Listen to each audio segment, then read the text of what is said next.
Step into value zone hyper mart. నమస్తే, నేను విజయ్.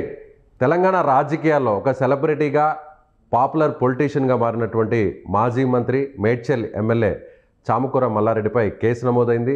మల్లారెడ్డి భూ ఆక్రమణలకు పాల్పడ్డారంటూ కూడా కేసులు ఇప్పటికే నమోదయ్యాయి. అయితే మల్లారెడ్డి అరెస్టు తప్పదా? దీనిపై విశ్లేషించడానికి మనతో పాటు Suman TV news chief editor Keshav గారు. నమస్తే కేశవ్ గారు. నమస్తే విజయ్. సో బీఆర్ఎస్ పార్టీ అధికారాన్ని కోల్పోయి కాంగ్రెస్ పార్టీ అధికారంలోకి వచ్చింది. ఇప్పుడు మాజీ మంత్రి మల్లారెడ్డి మీద కొన్ని కేసులు కూడా నమోదయ్యాయి. అట్రాసిటీ కేసు కూడా ఫైల్ అయింది.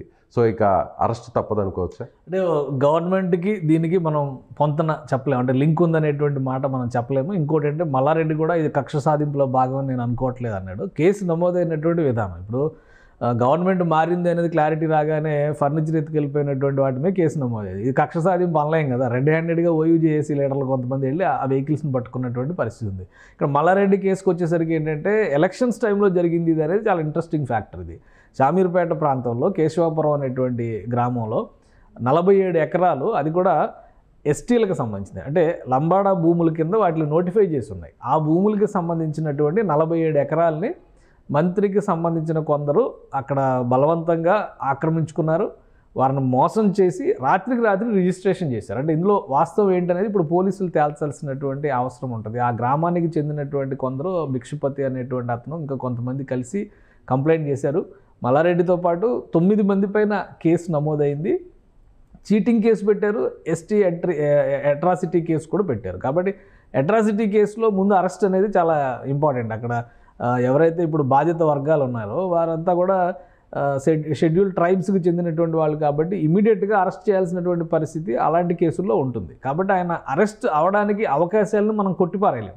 దాన్ని మంత్రి ఏ విధంగా మాజీ మంత్రి ఏ విధంగా డిఫెండ్ చేసుకుంటాడు, ఏ విధంగా చెప్తారనేది చూడాలి. ఇప్పుడు ఆయన ఫస్ట్ రియాక్షన్ ఏంటంటే గవర్నమెంట్కి దీనికి నేను లింక్ ఉందని అనుకోవట్లేదు, కానీ అక్కడ వాస్తవాలు ఏంటో తెలిస్తే బయటకు వస్తాయి, నాకు ఎలాంటి సంబంధం లేదు, సంబంధిత వ్యక్తులపైన చర్యలు తీసుకోండి, నేను కూడా సహకరిస్తాననేటువంటి మాట చెప్పారు.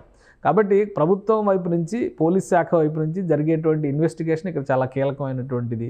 అలానే 420 కేసు అనేది కొంతవరకు వెసులుబాటు ఉన్నప్పటికీ కూడా అట్రాసిటీ కేసు అనేది కీలకమైనటువంటి. కాబట్టి అట్రాసిటీ కేసు విషయంలో రియాక్షన్స్ ఎలా ఉంటాయి అనేది చూడాల్సి ఉంటుంది. సో అట్రాసిటీ కేసులో ఒక డిఎస్పీ స్థాయి అధికారి ప్రాథమికంగా విచారణ చేసిన తర్వాత అప్పుడు అరెస్ట్ చేసే అవకాశం ఉంటుంది. సో ఇప్పుడు పోలీసు ఇన్వెస్టిగేషన్ మీద అంతా ఆధారపడింది. పోలీసు ఇన్వెస్టిగేషన్ మీద ఆధారపడింది. కంప్లైంట్ ఇచ్చిన వాళ్ళు కూడా చాలా సీరియస్గా ఉన్నారు. ఎందుకంటే తమ ఇంటికి వచ్చి బెదిరించి సంతకాలు పెట్టించుకొని రాత్రికి రాత్రి రిజిస్ట్రేషన్ చేశారు. అంటే ఇప్పుడు ఆల్రెడీ ఒక ఇన్సిడెంట్ మనం చూసాం. గోపన్నపల్లి ఏరియాలో అక్కడ ఉన్నటువంటి ఎంఆర్ఓ తహసీల్దార్ ఇలానే లాలూచి పడి కొన్ని రిజిస్ట్రేషన్స్ చేశారు ఎలక్షన్స్ టైంలో అనేటువంటిది రావడంతో ఆయన సస్పెన్షన్ చేసినటువంటి పరిస్థితి ఉంది. ఇప్పుడు ఈ ఇష్యూ వచ్చింది. ఒకవేళ అందులో వాస్తవం ఉంటే ప్రభుత్వం వాళ్ళకి అనుకూలంగా ఉండడానికి అవకాశం లేదు కాబట్టి బాధిత వర్గాల పక్షాన పోలీసులు నిలబడితే కనుక ఖచ్చితంగా అరెస్ట్ వరకు వెళ్ళేటువంటి ఛాన్సెస్ అయితే ఈ కేసులో ఉన్నాయి. సో మల్లారెడ్డి చేసినటువంటి వ్యాఖ్యలు కనుక ఏ ఆంతర్యం ఉంటుంది అంటారు? అంటే ఇది ఎట్లా కూడా కక్ష సాధింపు కాదు అంటూ కూడా ఆయనే చెప్పారు. సో ఎందుకు అలా వ్యాఖ్యలు చేశారు? ఒక విషయం గమనిస్తే గవర్నమెంట్ మారినప్పటి నుంచి కూడా ఫ్రెండ్లీ గవర్నమెంట్ బిహేవియర్తోనే వెళ్తున్నారు ఆయన. ఎందుకంటే ఆయనకు ఉన్నటువంటి వ్యాపార సామ్రాజ్యం కావచ్చు, రకరకాల విమర్శలు, ఆరోపణలు ఇటువంటివన్నీ ఉన్నటువంటి నేపథ్యంలో కొంచెం జాగ్రత్తగా ఆచితూచి వ్యవహరిస్తున్నారు. అయితే కేసు నమోదు కావడం అనేది గవర్నమెంట్ ఉద్దేశపూరితంగా చేసేటువంటి అవకాశాలు, బాధితులు బయటకు వచ్చారు.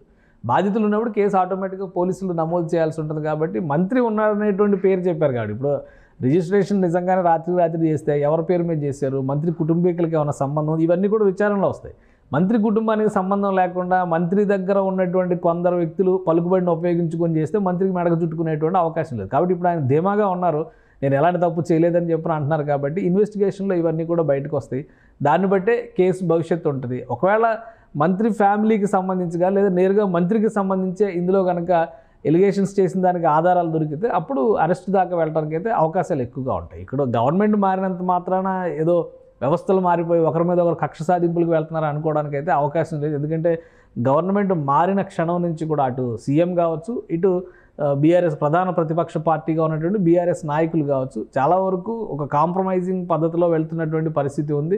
కక్ష సాధింపు అనేటువంటి ధోరణి లేకుండా జరిగిన తప్పుల్ని సవరించే ప్రయత్నంలో ప్రభుత్వం వెళ్ళేటువంటి ప్రయత్నం చేస్తుంది. తప్పిదం ఉంటే దాని సంగతి ఎలా ఉందనేది దాన్ని ఎదుర్కొనేదానికి కూడా మేము సిద్ధంగా ఉన్నామనేటువంటి ధోరణిలో బీఆర్ఎస్ నాయకులు. సో పర్టికులర్గా ఈ ఇష్యూ మీద కాంగ్రెస్ పార్టీ ఇప్పటివరకు ఎక్కడ కూడా పెద్దగా రెస్పాండ్ కాలేదు. సో కాంగ్రెస్ పార్టీ రియాక్షన్ ఎలా ఉండే అవకాశం ఉందంటారు? అంటే కాంగ్రెస్ ఇన్వాల్వ్ అయ్యేటువంటి వ్యవహారం కాదు, ఇది పార్టీలకు సంబంధించినటువంటి విషయం కాదు. ఇక్కడ పోలీస్ డిపార్ట్మెంట్ నుంచి ఇన్వెస్టిగేషన్ జరగాలి.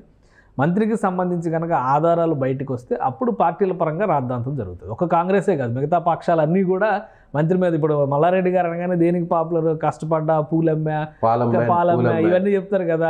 ఇప్పుడు ఎలక్షన్స్ టైంలో ఇంకో క్యాంపెయిన్ కూడా చేశారు, జయలలితకి సంబంధించినటువంటి ఆస్తుల విషయంలో ఆరోపణలు, అవి కూడా ఆయన మీడియా ముందరకు వచ్చి ఎదుర్కొన్నారు, ఆయన క్లారిటీ కూడా ఇచ్చారు. కాబట్టి ఇది ఒక కేవలం ఆరోపణ, లేదంటే ఆధార సహితమైనటువంటి విషయం ఉంటే కనుక అప్పుడు మల్లారెడ్డి గారు ఇప్పటిదాకా కష్టపడ్డారని చెప్పిన వాటన్నిటికీ ఆయన కష్టం ఈ విధంగా ఉందని అనుకునేటువంటి పరిస్థితి ఉంటుంది. కాబట్టి ఆయన పాజిటివ్గానే తీసుకున్నారు, ప్రొయాక్టివ్గా మాట్లాడారు. గవర్నమెంట్ సైడ్ నుంచి చూస్తే కనుక పోలీస్ శాఖ దర్యాప్తు చేయాల్సినటువంటి అంశం, తర్వాత రాజకీయ అంశాలు, రాజకీయపరమైనటువంటి విశ్లేషణలు జోడింపు చేసేటువంటి అవకాశం ఉంటుంది. Right, thank you so much sir. మరి చూద్దాం, అంటే మల్లారెడ్డి మీద వచ్చినటువంటి ఆరోపణలో ఉన్నటువంటి వాస్తవాలు ఎంతవరకు ఉన్నాయో లేదనేది పోలీసుల దర్యాప్తులో, విచారణలో తేలే అవకాశం ఉంది. అయితే పోలీసుల దర్యాప్తును బట్టే మాజీ మంత్రి మల్లారెడ్డి అరెస్ట్ అవుతారా లేదా అనేది కూడా స్పష్టమయ్యే అవకాశం ఉంది. Thank you so much.